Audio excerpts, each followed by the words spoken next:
Hola, esto es NTV Info. Mi nombre es Carlos Bedoya y hoy vamos a hablar de la recesión de la economía mundial que todos los análisis están advirtiendo y que ubican como principal causa la guerra comercial desatada por el presidente de Estados Unidos, Donald Trump. Empezamos.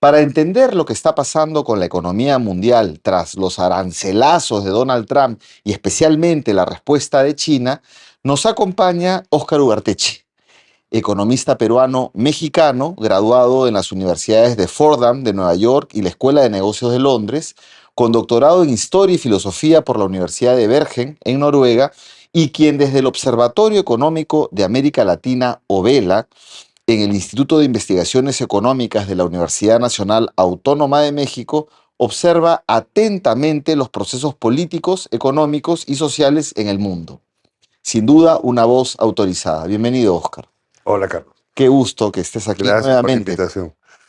Bien, comencemos. ¿Qué está pasando con la economía mundial? Porque todos los análisis señalan que tras esta incertidumbre, que hoy día te pongo tanto arancel, te suspendo 90 días, te lo vuelvo a poner, me voy con 125, 250 a China, bueno, la gente que tiene plata estará un poco paralizando sus inversiones viendo cómo está el escenario. Eso trae recesión, pero al mismo tiempo con un escenario de inflación, donde el dólar para ser más competitivas las exportaciones de Estados Unidos, necesita devaluarse y también para resolver su problema de deuda, un poco de inflación. Entonces es un escenario complicado. ¿Qué está pasando con la economía del mundo? La primera cosa es que la economía del mundo está fragmentada.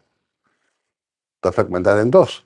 Occidente tiene una dinámica y Oriente tiene otra dinámica. Entonces, cuando la prensa económica internacional habla del mundo, se refieren a Occidente. Europa, Estados Unidos Europa, Estados y Unidos y nosotros. que somos los indios de Occidente. Nosotros somos la periferia de Occidente. Y Europa es la periferia de Estados Unidos. Esta división del mundo impide ver la dinámica asiática e impide ver qué es lo que está pasando mal en Occidente. ¿Por qué Malasia, Tailandia, Indonesia, Vietnam, etcétera, crecen a tasas de 5% por trimestre y en América Latina las tasas de crecimiento son de 1,5, 2,4, si te va muy bien 3,1? ¿Qué cosa estamos haciendo nosotros mal que ellos están haciendo bien? Y que en los foros internacionales no están dispuestos a discutir y que en las escuelas económicas mucho menos están dispuestos a analizar. ¿Qué está pasándonos a nosotros? Yo Bueno, creo el que Fondo Monetario en su reporte de hace unos días ha señalado que México se va a la recesión, ¿no? Que sí, Estados Unidos ha crecido 1 punto y tanto en el primer trimestre, a diferencia de China. Y bueno, el panorama efectivamente en Occidente está complejo, ¿no? es malo. Ahora, pues que ojalá fuera pues México quien entre en recesión. Es la cuenca del Caribe. Pues toda la cuenca del Caribe, toda, completa, desde México hasta Colombia, completa, el 80% de su mercado es Estados Unidos. Creo que Colombia ha reducido su peso estadounidense en las exportaciones, creo. Pero ciertamente Centroamérica y las islas, esas viven de Estados Unidos. Los Estados Unidos baja su tasa de crecimiento de 3,2 o 3,1 a, vamos a decir, para este año, digamos que cierren 1% el crecimiento de Estados Unidos, si le va bien. Si le va bien, crece 1%. Si le va mal, crece menos. Eso necesariamente se tira abajo el crecimiento de estos países que además están liderados por las exportaciones, no por las inversiones. Entonces, sí, digamos, yo lo que espero, lo que anticipo es que todo Centroamérica y el Caribe va a sentir el golpe de la desaceleración estadounidense, pero también tengo la impresión, y ahí estoy en total desacuerdo con las cosas que he estado leyendo acá y sobre el Perú, hechas por el Fondo Monetario, Yo creo que el amarre peruano con Oriente va a mantener la dinámica de inversiones alta y va a mantener la dinámica de comercio alta. Y nosotros además, como tontamente seguimos exportando materias primas como en el siglo XVI, porque nos resistimos a nada más complejo, primero muertos que ponerle valor agregado a las exportaciones, entonces los commodities están con los precios al alza, no por nada, sino porque el dólar está a la baja. Los commodities se están convirtiendo en un refugio de valor. El oro ha pasado la El onza, los oro, la $3.000. plata, el cobre, lo que tú quieras. Precios históricos, ¿no? Precios Nunca antes. históricos están creciendo aceleradamente porque son valores de refugio. Es decir, el dólar está perdiendo su valor como unidad de reserva y su valor como unidad de cuentas. Está manteniéndose más o menos como medio de pago. Y digo más o menos porque están surgiendo nuevos medios de pago y sobre todo nuevas, nuevas formas de hacer pagos en moneda nacional que no pasan por el dólar. O sea, toda esta cosa de las monedas electrónicas con China y con los 10 países vinculados al Enbridge, que son básicamente acuerdos entre bancos centrales para permitir pagos directos, un poco lo que teníamos en América Latina en la época de la LADI, acuerdos entre bancos centrales para pagos entre los bancos centrales. Hay una cámara de compensación de Sin Aladdin, ¿no? pasar por dólares, sino que de moneda nacional a moneda nacional y lo que guardas en casa es la moneda del otro país que la usas en el momento del comercio con ese país. Entonces, digamos, guardas las reservas No pasas por el internacionales. dólar ni la distorsión que eso genera, ¿no? No Cambiaria. solamente la distorsión, sino el costo. O sea, pasar por una tercera moneda es muy caro, porque tú pagas la comisión de transacción de ida 2 veces. Pasas de la moneda nacional al dólar y del dólar a la tercera moneda. O sea, dos comisiones de compra. Después tienes de regreso 2 comisiones de compra. Ok. Luego tienes diferencial cambiario. Claro. Entonces tú pagas el diferencial cambiario de aquí para el dólar y del dólar para la tercera moneda y de regreso.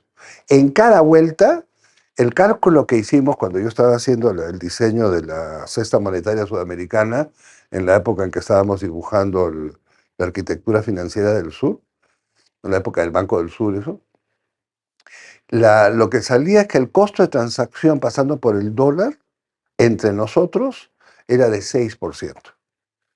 Se nos ahorraba 6% si pagábamos directamente en moneda nacional y de ahí salió el acuerdo entre el Banco Central de Brasil y el Banco Central de Argentina China, claro. de pagos en moneda nacional que fue en octubre del 2008. Hasta ahora está vigente, Y ¿no? claro, y que luego fue ampliado a todos los bancos centrales del Mercosur. Y luego eso fue ampliado al acuerdo entre Brasil y China, que a su vez lo ha reproducido a los acuerdos entre China y los países de la ASEAN. De manera que una idea sudamericana agarró viento, fuerza, y ahora se está comenzando a usar en el mundo, aunque está bien. Además, por el contexto de sanciones y guerra. Claro, tú le metes sanciones y más todavía, pues, Claro. porque peor tantito. O sea, no puedes pasar por el dólar, Rusia no puede pasar por el dólar por todas las razones que conocemos, entonces Rusia ya no pasa por el dólar. Estados Unidos creyó que hundía a Rusia. Rusia pasó del 6.º lugar en la economía mundial en el 2020 al 4.º lugar en el 2023. Claro. Estados Unidos sigue en el 3.er lugar y los países sudamericanos siguen cayendo, en fin. Ahora, nuestro socio comercial principal desde hace tiempo en América del Sur es China. Sí, claro, De Argentina a Brasil, luego China. Pero de Perú, el primero es China hace rato. pero de Brasil es China. Claro, pero de Argentina es Brasil y el que sigue es China. O sea, de todos es China, digamos, ¿no? De todos es China, salvo el gran mercado brasileño para los argentinos. Brasil, China, o sea, es China y, Sí, sí. y entiendo la idea esta que colocas de que hay diferencias América Latina en dos, ¿no? Sí. México, la Sí, y cuenca del la cuenca del Caribe, Caribe. que están más vinculados, más encadenados, Así es. y nosotros que estamos de Claro, alguna manera. y ahí la bisagra, hoy, la bisagra es Colombia, porque Venezuela le vendía todo su petróleo, que es su monoexportación, a Estados Unidos. Pero con las sanciones, y ya no se las vende a Estados Unidos, se las vende a China. Entonces, todo es felicidad. Ellos tienen la economía estabilizada. Pero Colombia ahí es donde está la rótula, digamos. ¿Cuánto del comercio colombiano es con Estados Unidos y cuánto es con Asia? Yo creo que ha bajado, porque era 80% igual que Centroamérica y que el Caribe, creo que ha bajado y creo que hay una presencia del comercio chino mucho más alto. Lo que ha logrado Trump es poner en blanco y negro que el mundo está partido en dos y que a Occidente Estados Unidos no le conviene.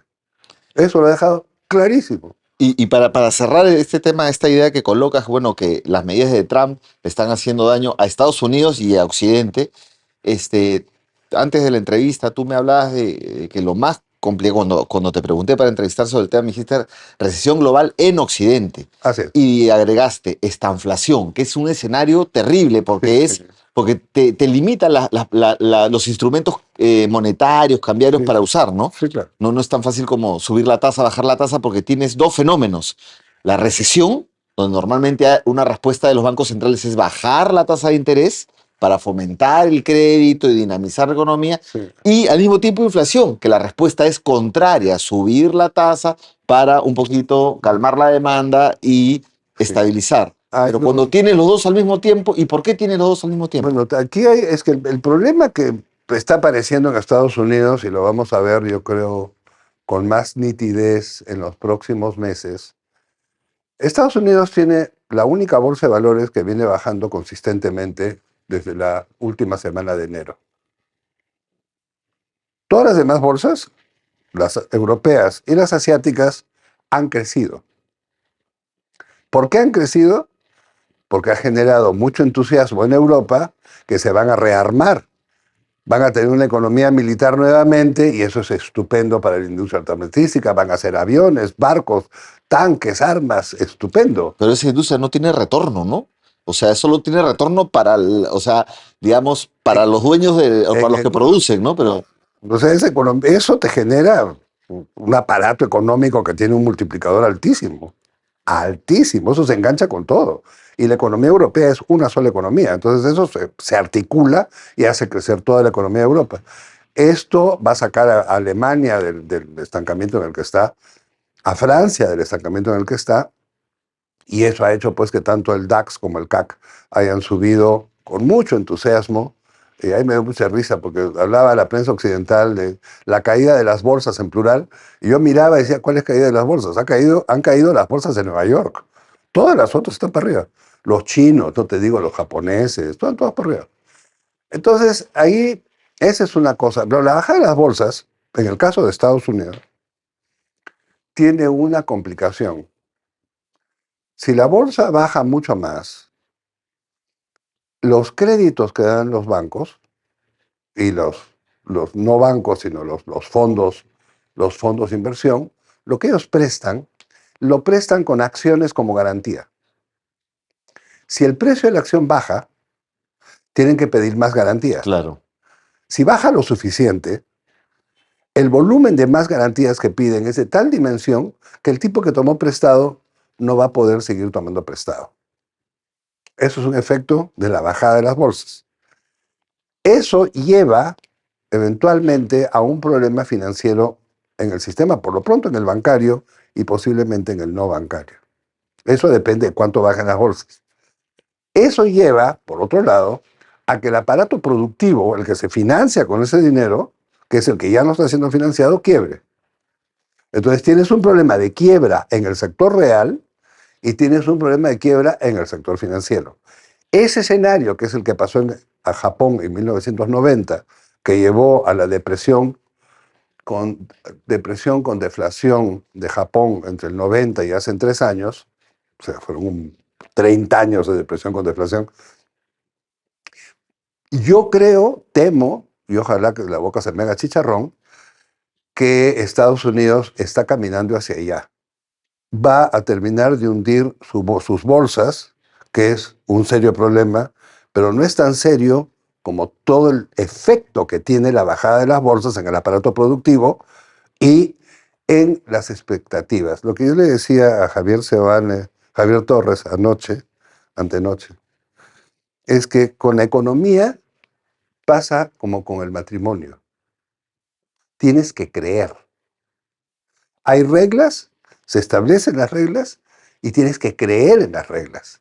Si te rompen la regla en la mitad del juego, la fe en la institución se cae. Y recuperar la fe en la institución es muy complicado. Pues nos ponemos de acuerdo en que vamos a funcionar esto de esta manera, la que sea, y ya nos pusimos de acuerdo. Ahora, nos ponemos de acuerdo de esta manera y tú rompes la regla, la fe en la institución se rompe. Y la economía es finalmente como un acto teológico. Tienes que tener fe y tienes que tener esperanza. Tienes que creer en lo que estás haciendo y esperar que lo que venga sea Las positivo. virtudes teologales hay que tener en Sí, la pues, economía. porque si no, no funciona. Y esto es directamente consecuencia Del discurso. del discurso de te subo aranceles, te bajo El aranceles, discurso, tomo nada más que Panamá. solamente discurso. Es decir, tú mandas un discurso así y ya Muestra. la realidad tiene poco que ver. Exactamente como en el matrimonio, exactamente igual. Es decir, ¿qué pasa realmente? Lo que importa no es tanto lo que pasa realmente, sino lo que dices sobre lo que pasa. Y ahí pues la cosa truena, ¿no? Y Entonces, recuperar esto está claro en lo que nos lleva a la recesión, o por lo menos a eso es una lo que es, contracción, ¿no? nos lleva, porque dices nos lleva a Estados Estados Unidos, Unidos. pero ellos siempre A nosotros no nos pero lleva. siempre nos No, exportan sus crisis, ¿no? sí, no, sí, no. Y de inflación, ¿La inflación qué? o sea, digamos, tú señalabas que es un escenario de estanflación, que es Sí, estancamiento económico, lo con estás inflación. describiendo, Sí. y la inflación, ¿por qué? La inflación, ¿por qué? Del dólar, digamos, ¿no? Tienes varios problemas. El tema de los aranceles. Estados Unidos se está poniendo aranceles. O sea, el lenguaje que usan los medios es un lenguaje tramposo. Pero tú dices, le han puesto aranceles a China y tú entiendes que China tiene aranceles, que China paga aranceles. No, quien paga los aranceles de los productos chinos es el consumidor en Estados Unidos, El importador el norteamericano, digamos. importador norteamericano. O sea, el arancel no es puesto sobre China, es puesto sobre el producto chino en Estados Unidos. El Perú no tiene 245% de arancel con China. No, es un problema estrictamente del importador estadounidense. El importador es castigado con un sobreprecio al precio de origen en China.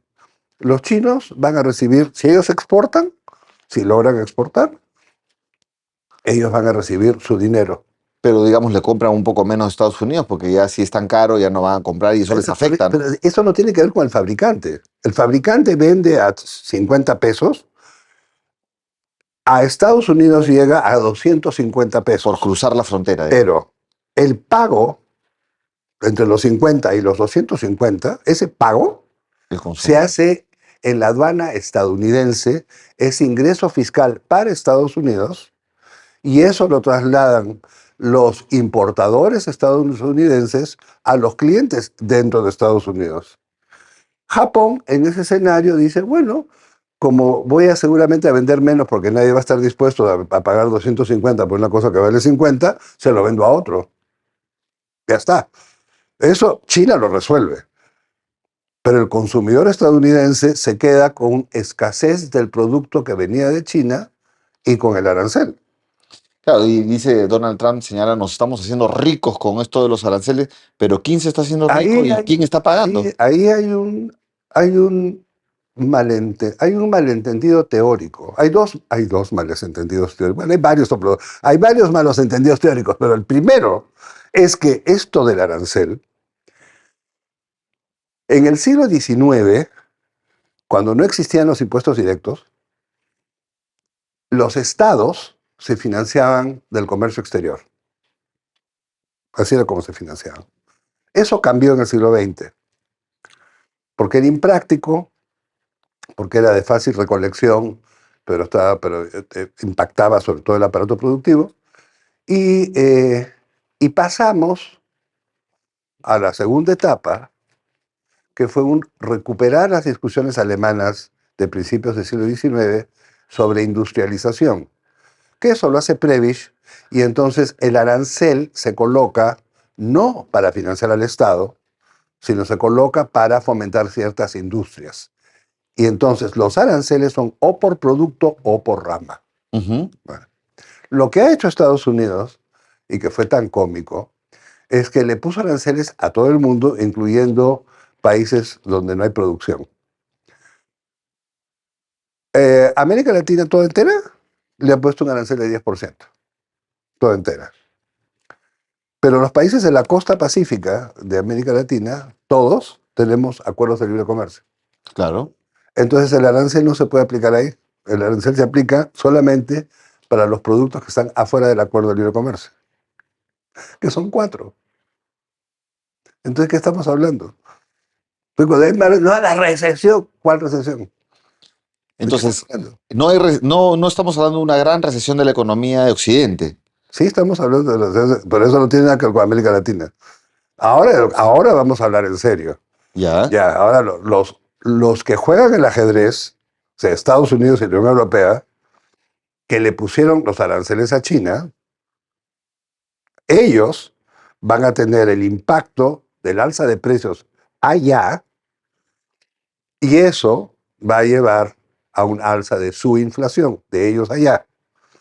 Esa su inflación de ellos allá va a hacer que la tasa de interés de ellos allá suba. Sí. Todo lo contrario que quiere Donald Trump, ¿no? Que está que. Sí, porque no sabe, pues, no sabe, pues, yo no sé quién asesora a Trump, pero el arroz con mango teórico que hay atrás de lo que está diciendo, además de la falta de comprensión del impacto del discurso, es notable. Schiller debería hablar con Trump para explicarle cómo es el asunto del discurso. Pero bueno, esta alza de la tasa de interés se traslada de inmediato a las tarjetas de crédito, de inmediato. Y en países donde el consumo se hace con tarjetas de crédito, como es Estados Unidos Claro. y una parte de Europa, tú subes la tasa de interés y el consumo baja. Tú bajas el consumo, baja el crecimiento económico. Pero si sobre eso tienes que estar subiendo los precios, el producto en la tienda, y está bajando el consumo, eso te lleva ¿a dónde? Esta inflación. A un estancamiento con la inflación. Claro. Acuérdate que es un presidente convicto. Convicto. El tipo tiene 4 años de cárcel encima. Le pasa lo que a Netanyahu. Deja el cargo y va a la cárcel.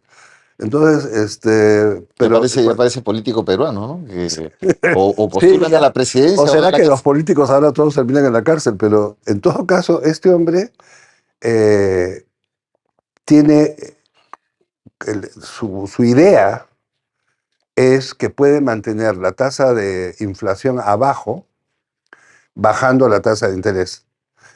Y claro, él no sabe, debería de saber, pero no sabe, que la masa monetaria en Estados Unidos se multiplicó por 8 entre septiembre del 2008 y el año 22. La última pasó del 10% del Producto Bruto de Estados Unidos, como M3, una masa monetaria agregada, pasó del 10% del Producto Bruto al 80% del Producto Bruto. Eso entre el año 2008 y 2022. La última gran subida fue para primero fue para el rescate de los bancos en el 2008-2009 Ujú. y después fue para el rescate en el 2020, que es una crisis que no quedó muy registrada, pero el valor de las acciones en bolsa en febrero del 20 bajó 40% entre febrero y marzo del 20. Lo que sacó a esa bolsa del hueco, de la velocidad de la bajada, fue una inyección, creo que fue de 40% del Producto Bruto de Estados Unidos, que le metieron a través de las grandes agencias de bolsa al mercado. Y con eso frenaron y subieron. Está prohibido subsidiar y está prohibido promover, ¿no? Esa es la economía de mercado. Pero en el campo financiero hay que subsidiar y hay que promover. Parecería como que la nueva lógica teórica es concentremos el ingreso. Concentremos el ingreso porque es la finalidad de la economía, es la concentración del ingreso en el sector financiero. Eso hasta ahorita. Ahorita Parecería que eso está pasando a concentremos el ingreso en el sector de alta tecnología, en las plataformas. Ujú. Parecería que ese es el nuevo viraje del capitalismo contemporáneo, es haber pasado del capitalismo financiero, que comenzó en la década del 70, a este tecnocapitalismo de ahorita, que eso está comenzado con este señor, Con la inteligencia artificial y todo eso. y que se está convirtiendo en una nueva forma, no solamente de producir, sino de comerciar y de mover los recursos, ¿no? Ya, pero tú decías que ante ese escenario, bajar la tasa de interés, Es imposible, pues. Imposible. entonces tenemos asegurada con él la inflación Y el y, estancamiento. y el estancamiento. Nosotros no, ellos. Ellos. Pero tenemos un dato adicional. Mm. Este año tiene que negociar Estados Unidos una deuda a corto plazo de 9 trillones. Estados Unidos no negocia nada. Digamos, tiene que manejar eso Ah, y tiene que ver el tema del pago de intereses de 1 trillón, sí. ¿no? Entonces, es una guerra A ver, también, o sea, la guerra comercial en cómo está relacionada con su deuda. Algunos dicen que es un mecanismo de negociación para que le sigan comprando papeles norteamericanos. ¿Cómo ves tú eso? Porque tienen un problema de deuda enorme. yo vengo diciendo que el problema del mundo es la deuda de Estados Unidos hace fácilmente 11 años. Cuando fui a la cumbre del G20 en Seúl, escribí un artículo en el Asia Times hablando de los países ricos altamente endeudados y hablando de que el orden global estaba invertido. Bueno, ya vemos que el orden global está invertido. O sea, ¿quién es el deudor más grande del mundo? Estados Unidos. ¿Quiénes son los siguientes deudores más grandes del mundo? La Unión Europea. La prensa occidental, ¿de quién se preocupa? De los países africanos. Francamente, me parece ridículo, ridículo. Y además veo las campañas, sí, el jubileo, porque la gente pobre, ¿cómo sufre? Hombre, el segundo rubro del presupuesto nacional de Estados Unidos después de seguridad social es deuda.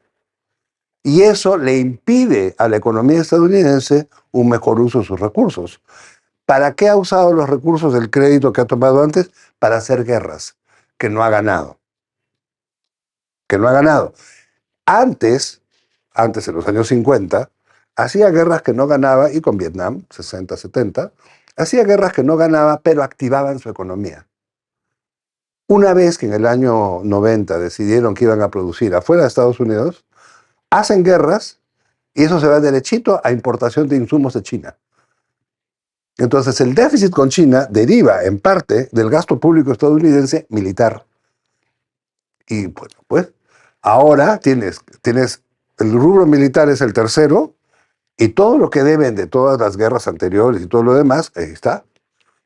Y no sacaron de eso. ¿Cuál fue el botín de eso? Nada. Ahora quieren sacar el botín de Ucrania con tierras raras.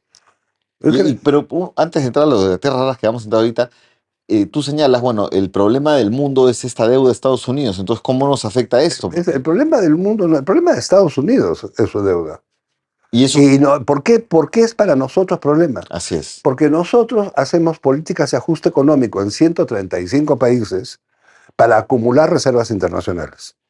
135 países hemos acumulado tal nivel de reservas internacionales que ha permitido que 130% del Producto Bruto de Estados Unidos sea deuda. O sea, nuestras reservas Nosotros son su compramos deuda. los bonos del tesoro de ellos en dólares. Son bonos del Tesoro de Estados Unidos. No son bonos del Banco Central, no son bonos del Espíritu Santo, son bonos del gobierno estadounidense para financiar eso. ¿Qué tal costo de oportunidad para nuestros países? Porque con esas reservas se podría Sí, hacer pues, pero ahí hay dos problemas. Hay un problema teológico, que es que no creemos o no creíamos que había otro medio de reserva. Entonces, como la fe estaba depositada en el dólar y en God We Trust, entonces se guardaban dólares. Esto comenzó a cambiar en marzo del 2018, cuando Trump comienza con la guerra comercial y lanza los primeros aranceles contra China. China tenía 1.3 billones de dólares, o para ponerlo en castellano más fácil, millones Claro. de dólares. 1.4 billones de millones de dólares de bonos estadounidenses. Lo que para ellos es los trillions, ¿no es Los cierto? trillions. Ya. Esto que ellos tenían, ¿por qué lo tenían?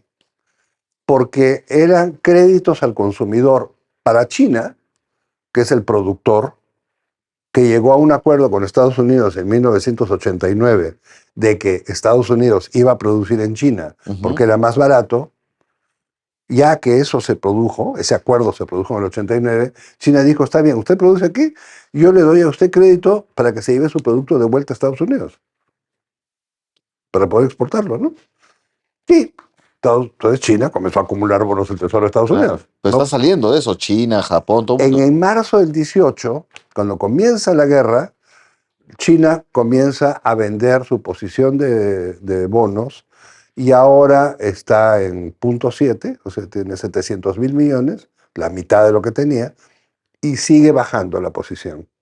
A esto se ha unado los grandes fondos japoneses, que eran grandes tenedores de bonos estadounidenses, y hicieron una venta de 50 mil millones de dólares cuando se anunció el arancel a Japón que afecta a la industria automotriz japonesa. Ahí se llama Nippon Insurance Company, me parece, vendió 50 mil millones de dólares y se cayeron los precios de los bonos, con lo cual el costo para Estados Unidos, el costo de emitir un bono ha subido. O sea, si la idea era bajar la tasa de interés, la subió. Ahí, no más. Y esta tendencia, que es una tendencia a desinvertir en bonos que comienzan a tener los grandes fondos de inversión, liderados por estos japoneses, yo creo que va a ser parte del tema, del cambio del discurso de este señor en un plazo más o menos breve. Pero eso también va a obligar que nuestros bancos centrales vayan desprendiéndose de esos papeles o no los repongan, digamos. Eso depende de la cantidad de fe. Eso Ahora, depende de ahora la tú cantidad de dices, fe. Si siguen creyendo, siguen creyendo. Si dejan de creer, porque yo vi cuando la tasa de interés en Estados Unidos era negativa, claro, nadie se deshizo de un solo bono del Tesoro, porque en la escuela han enseñado que uno guarda bonos del Tesoro. Sin embargo, yo creo que el discurso de este señor es tan destructivo que es posible que inclusive los bancos centrales de América Latina, inclusive ellos, un pecado. que son más papistas que el Papa, comiencen a deshacerse de sus bonos. Bueno, sí, porque si no estamos a comenzar a perder plata, ¿no? En nuestras reservas. Sí, a comenzar a perder. Pero podríamos también hacer, pero Dios nos libre que lo vayan a pensar, reactivar la economía con un poco más de consumo. Que no, Pero sería esto no, genial pero eso. eso no, pues eso no se puede Pero pensar. Ave María Purísima, jamás. hablando un poquito de, Mm. de las personas de a pie, mira aquí, por ejemplo, las personas que nos acompañan en el equipo, yo estoy seguro que se preocupan por el precio del dólar, ¿no? Entonces, que están mirando el dólar El todo el precio rato. del dólar en el Perú está súper. Pero Mm. que con todas estas cosas que están pasando en Estados Unidos, Sí. ¿cuál es? Y que Acá se fortalece se fortalece que el sol. el sol. Ya, Claro. pues, pero Sí, eso, muy digamos, bien. para los exportadores, para nuestras Para los dinámicas, exportadores fatal, pero si tú eres para el que tiene deuda en dólares, bacán. si tú eres un consumidor, sales al exterior a viajar, sale barato. Ah, Pero para los exportadores aquí sí, los sí, exportadores pues van a tener menos soles. ganan menos soles. Pues, sí. Sí.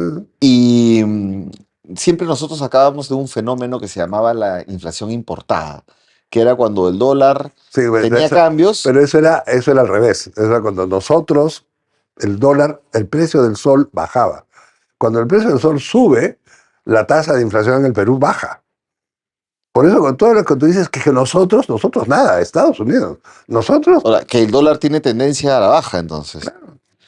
Bueno, pues sí, para los oye, compañeros les pero preocupe. es que, Bueno, digamos, los acá somos grandes, bimoneda, somos los bimoneda. grandes operadores Ujú. están deshaciéndose, están desprendiéndose del dólar.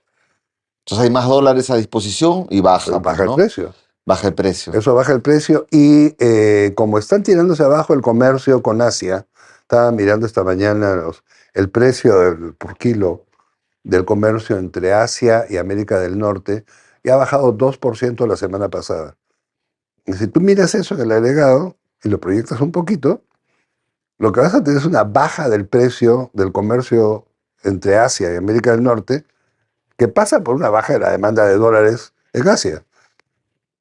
Y resulta que la gran demanda de dólares del mundo era de Asia. Solitos. Se han metido en eso. Muy entretenido. Eh, Es muy entretenido. Entremos a Oriente, hablamos de Occidente. Mm. Entremos a Oriente. La respuesta de China a Estados Unidos ha Mm. sido, bueno, un nivel de aranceles, pero han parado y han dicho, llegamos hasta tanto y de ahí ya no nos interesa, ya no vamos a autolesionarnos. Pero en estos días acaba de hacer una jugada bastante arriesgada que además, no sé si arriesgada, pero bastante simbólica que demuestra el poder que tiene China. Ha señalado a países como Corea del Sur que exportan a Estados Unidos partes para producción con tierras raras que no se las pueden vender a Estados Unidos con sus tierras raras de China. Entonces, inmediatamente eso ha tenido problemas en dos sectores en el de automotriz, de carros eléctricos e híbridos en Estados Unidos, y también en drones militares y un conjunto de cosas de productos que se fabrican en Estados Unidos y que pueden generar más problemas. Estas empresas están presionando en Washington para que deje de lado esta guerra. Ya. Entonces la pregunta es, ¿cuál es la dinámica económica en Oriente? ¿Qué fortalezas? O sea, se están metiendo con China y China está respondiendo de unas maneras que, digamos, o sea, tiene poder para responder. Entonces, ¿puedes iluminarnos por el tema de Oriente? La primera iluminación es que el 90% de las tierras raras del mundo las procesa China. Y con eso se hacen 90, celulares, todo. 90%. Ya, ¿Qué cosa quiere decir procesar? Quiere decir convertir la piedra o la sal en algo industrializable. en una pantalla, en un LED, en un Entonces, celular. si el 90% de las tierras raras procesadas se venden en el mercado de Shanghái, en el mercado de Shanghái, cualquier cosa que nadie compre en cualquier parte del mundo tiene China. Cualquier cosa. Es que nada que tenga insumos chinos entre Estados Unidos, está bien, pues. No entra nada. No, está bien, claro, sí, está bien, está perfecto. Eso está estupendo, porque eso va a cerrar su déficit externo, que es 6,8% del Producto Bruto, por exceso de consumo público. Bueno, pues, que lo cierre. Está bien. Eso se tumba su economía, está fenómeno. O sea, a mí me viene estupendo que se friegue su economía, pero el imaginario que eso afecta a China es una delusión occidental. Porque en el primer China trimestre produce ha el crecido. 90% de las tierras raras y las va a seguir Claro. produciendo. Entonces, no quiere, no quiere, pues. Bueno, tenía interés en las tierras raras de Ucrania, ¿no? Sí, claro, pero ¿y qué las va a procesar? Claro. Que el problema no es tener, o sea, Es un problema tecnológico. por supuesto que es un problema tecnológico. O sea, China tiene la tecnología, le está agarrando la guerra, le ha ganado la guerra tecnológica a Ya Estados se la Unidos. requete contraganó. Ya le pasaron por encima 14 veces. Vi desde el ejemplo móvil claro, en el Perú no hay autos eléctricos, pero cuando el Perú llegue al siglo XXI, que va a llegar algún día,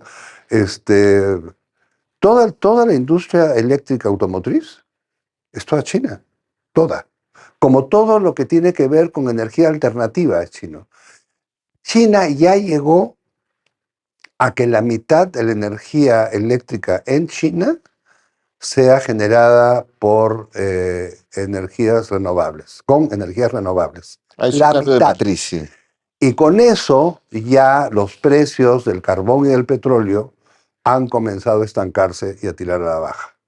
Y aunque le pongan sanciones económicas a países exportadores de petróleo para subir el precio, y por eso los países sancionados son exportadores de petróleo, Venezuela, Irak, Irán, Yemen, todos son exportadores de petróleo.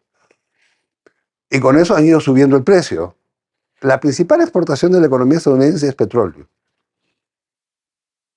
Entonces ellos quieren que sus exportaciones sigan bien, ellos quieren que su industria automotriz siga bien y creen que con esto que están haciendo van a resolverlo. Pero el mundo en Asia está en energías renovables de manera creciente, está en transporte con energía limpia de manera no solamente creciente, sino de manera ya dominante. No me acuerdo, pues 45 millones de autos eléctricos dando vueltas en China ahora. Todo el sistema de autobuses en el país China, que es el país más grande del mundo, es todo eléctrico, y todo el sistema de transporte masivo de pasajeros, incluyendo trenes y tranvías, es eléctrico. Ujú. Entonces ya, digamos, demanda de gasolina por transporte privado es para los que todavía no han comprado, y dije la palabra todavía, sus vehículos eléctricos. Esto es la tendencia de China al mundo. Toda la tecnología es China, toda. El último molino danés de viento, su cuerpo, su alma, no su cuerpo, su alma es China. El motor, digamos. El motorcito es chino. Bueno, El español, el italiano, todos son. China ha arrancado el 2025 con un crecimiento de 5,4. Sí, claro. Y van a seguir creciendo y va a ser como lo que le hicieron a Rusia, pues, que fue tan cómico, ¿no? Le pusieron las sanciones a Rusia y después decían, no entendemos por qué la economía rusa no se ha visto frenada, porque ya no entienden. Unos van a decir que nunca entendieron nada, pero no entienden, pues. Rusia ha pasado de ser la sexta economía del mundo a ser la cuarta economía del mundo entre el año 20 y 23. O sea, en los años de sanciones van para arriba. ¿Por qué? Porque tienen una base productiva creciente, que es lo que nosotros no tenemos No, y además, y no queremos tener. bueno, Primero muertos que tener una base productiva eso creciente. cambiará en algún momento seguramente, pero Rusia en plena guerra, que está ganando, Justamente por la guerra que está ganando es que acaba de mandar el primer avión de pasajeros íntegramente hecho en Rusia. Acaba, hace 2 días. Entonces, con el primer avión de pasajeros hecho en Rusia, Boeing acaba de perder un supercliente. Los chinos acaban de comenzar a devolver sus aviones Boeing y parece que van a devolver toda la flota Boeing, porque China produce los C919, que son idénticos a los 737 y son íntegramente fabricados en China. Entonces, Boeing, por lo pronto, es una industria que está ya camino a la muerte, pero ha fortalecido las sanciones económicas y las actitudes imperialistas estadounidenses han destruido la capacidad estadounidense de liderar. O sea, ellos creían que estaban liderando poniendo sanciones y cerrando mercados, y lo que han hecho es que los mercados grandes de los países con capacidad industrial hayan crecido y que sus aparatos productivos se hayan complejizado. no, aparte del mensaje de Xi Jinping y de la Sí. élite china, la dirigencia política china, más bien al mundo ha sido, bueno, Estados Unidos no quiere comerciar con ustedes, yo sí, y Bueno, le baja por aranceles. supuesto, sí, Y, claro. y entonces, la recesión, si dices que para América Latina o Sudamérica no es A tan clara, Sudamérica no, Centroamérica y México sí, República Dominicana también. Las islas del Caribe probablemente, porque sus visitantes son básicamente estadounidenses, pero también son europeos. Ellos se van a ver pero golpeados. Oriente todo lo contrario, Oriente está Oriente en crecimiento. sigue creciendo, y además Oriente está articulado con Oriente Medio y está articulado con África y con América Latina. Entonces, Oriente crece, nosotros crecemos junto con Oriente, que son los grandes inversionistas ahora, Aparte tenemos el puerto de y que Chancay acá en además Perú. tienen Chancay es el ejemplo de desarrollo tecnológico, es un puerto autónomo, donde no entra nadie al recinto, nadie. O sea, todo está computarizado. Los barcos llegan de manera computarizada, las grúas son computarizadas, los contenedores son transportados por camiones computarizados, no tienen chofer, y son colocados y desembarcados del camión a tierra por grúas computarizadas. ¿Ya qué más tecnificado que eso? Nada. Y Y ya, y el empleo, no, y la gente ya no trabaja. no pues, el empleo está fuera del recinto. Claro. Ahora, ¿qué cosa ha hecho el Perú con eso? Nada. Nada. O sea, lo que tendría que haber hecho el gobierno peruano, si hubiera gobierno peruano, suponiendo que hubiese gobierno peruano, ¿qué hubiera tenido que hacer? Tengo un proyecto de un puerto así, yo le pongo toda la infraestructura alrededor en la ciudad, pongo autopistas, pongo escuelas de chino para que la gente que está ahí pueda hablar con la gente que se baje de los barcos. Ujú. Pongo restaurantes, pongo facilidades, ¿no? Facilidades de crédito, de calificación, de infraestructura, de Pone- mercado, de tecnología, todo Oye, pasar. no hemos podido inaugurar el aeropuerto porque no hay cómo llegar al aeropuerto. Eso sí Bueno, es patético. es decir, ¿hasta dónde vas a llevar el libre mercado, por Dios? Si ¿en qué momento alguien en el señor gobierno y en el sector élite del Perú va a decir, sí, necesitamos tener un poquito de planificación? No seamos pues más papistas que el Papa, ¿no? Digo yo. Claro, el Instituto Nacional de Planificación que existía en el Perú Sí, claro. fue cerrado con Fujimori, pues, Sí, ¿no? claro. Fue cerrado con Sí, sí, Fujimori sí, sí. y desde ahí no se planifica en el Perú. Pero Nada. bueno, para ir cerrando esta entrevista, Mm, nos queda claro, ¿no? Unas cosas. La crisis económica es Estados Unidos, es Europa así es. y también el Caribe, Centroamérica, Centroamérica, México. México. Los que estén más amarrados con la economía de Oriente tienen mejores perspectivas Así aquí es. en América Latina. Todo lo contrario, en Oriente más bien hay crecimiento Así económico, es. hay otra dinámica, Otra y dinámica. es una dinámica más bien que se autonomiza a Estados Unidos hasta que sanciona a Estados Unidos, porque esto que acaba de hacer China pone en jaque. Creo que no medían la respuesta tan contundente o todos los mecanismos que tiene China también para hacerse respetar, ¿no? Lo que no ha medido Estados Unidos es su rezago, Tecnológico, pero financiero. sobre todo tecnológico.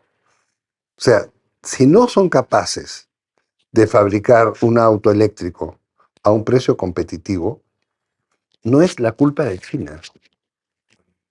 Estados Unidos se ha pasado, en mi historia como estudiante, que comenzó ya a estas alturas hace muchísimas décadas, yo comencé estudiando, así al principio de la historia, el tema financiero de Estados Unidos con Europa era por culpa de Francia y Alemania, que eran dos países muy malos, que estaban subvalorando el marco y el franco, porque eran muy malos, pérfidos, y todo lo que querían era destruir a su aliado, que era Estados Unidos. Y obligaron a Francia y Alemania a revaluar sus monedas porque Estados Unidos se estaba llenando de autos alemanes y de productos alimenticios franceses. Qué horror, qué barbaridad, la culpa era de ellos. Después la culpa fue de los japoneses, que eran malos y pérfidos, y entonces malos y pérfidos vendían sus carros japoneses baratos adentro de Estados Unidos. Cuánta maldad y cuánta perfidia, había que ponerle aranceles, había que hacer que el tipo de cambio del yen se revaluara, tenían que liberar el mercado del yen y abrir su bolsa de valores. Revaluaron, abrieron, le hicieron un ataque desde la bolsa de Nueva York a la bolsa de Tokio, vino el colapso de la bolsa de Tokio en el año 90 y la depresión con deflación 30 años. Y así se sacaron a Japón de encima. ¿Y ahora de quién es la culpa? De China.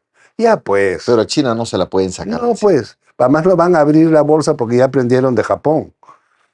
No, pues, imagínate, si yo aprendí de Japón y yo no he perdido un mango, los que perdieron dinero, esos ya aprendieron, esos saben que no, eso no se hace. Y Estados Unidos no se puede pasar la vida echándole la culpa. No es maduro, no es adulto echarle la culpa al resto del mundo de las cosas que tú haces. El problema del déficit fiscal estadounidense es un problema estadounidense de exceso de gasto. ¿Por qué exceso de gasto? Porque se han metido en cuanta guerra han podido, que no han ganado, porque además encima han quedado mal, y ni siquiera les sirvió para activar su economía. Y esto lo han hecho una y otra vez y en los últimos 30 años es notable. Es notable. Pasaron de tener un déficit de 1,5, una cosa así, a 6,8, 7,2. Y tú me dices, bueno, no es que este es el COVID. No, no es el COVID. Esto es una tendencia. No, ellos hacen lo que le prohíben a todo el mundo hacer. Claro, Pero está claro. ya para cerrar, ya está claro como tu análisis, perspectivas, Mm. perspectivas de la economía mundial, perspectivas en general del mundo. Vamos a seguir viendo el desplazamiento del poder del Atlántico al Pacífico, el desplazamiento del comercio internacional del Atlántico al Pacífico. Vamos a seguir viendo el proceso de sustitución del dólar por otras monedas y vamos a seguir viendo el desarrollo de instrumentos de pago alternativos al dólar. Vamos a seguir viendo como unidades de reserva, otras unidades de reserva, como unidades de cuentas, otras unidades de cuentas, Y como medios de pago, probablemente veamos más pagos en moneda nacional con intermediados por blockchain o por acuerdos entre bancos centrales, con una destete del dólar, lo que lleva a una devaluación en el largo plazo, a una devaluación del dólar, que ya viene en curso, Ya. digamos, aceleró con Trump, pero ya venía en curso, ¿no? O sea, para países bimoneda como Perú, endeudarse en dólares está bien. Tomar deuda en dólares, digamos, porque Yo sería incapaz de dar una recomendación de ese tipo, pero Entonces, no, este, de lo que tú me dices, pues me dices, si el dólar está bajando, me endeudo en dólares, te ¿no? sale más barato endeudarte en soles. Ah, Ya. ah. No, Vamos a ir dejando el dólar entonces. sí, Esa es la tendencia mundial. sí.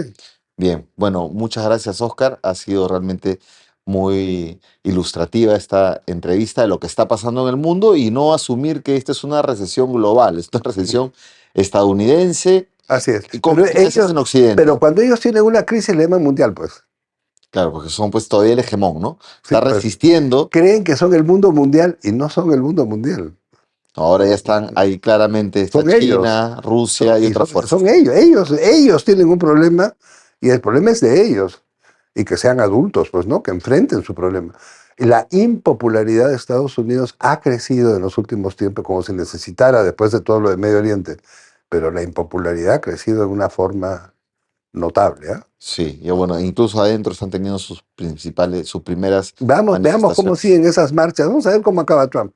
Pues las marchas ahí siguen, ¿no? Así es. Mm. Bien, gracias. Ha sido el doctor Oscar Ugarteche. Te agradecemos, Oscar. Y con ustedes, amigos, amigas, nos vemos en la próxima edición de NTV Info. Invitamos a entrar a nuestras redes sociales, a suscribirse y a seguirnos en todas nuestras plataformas. Muchas gracias.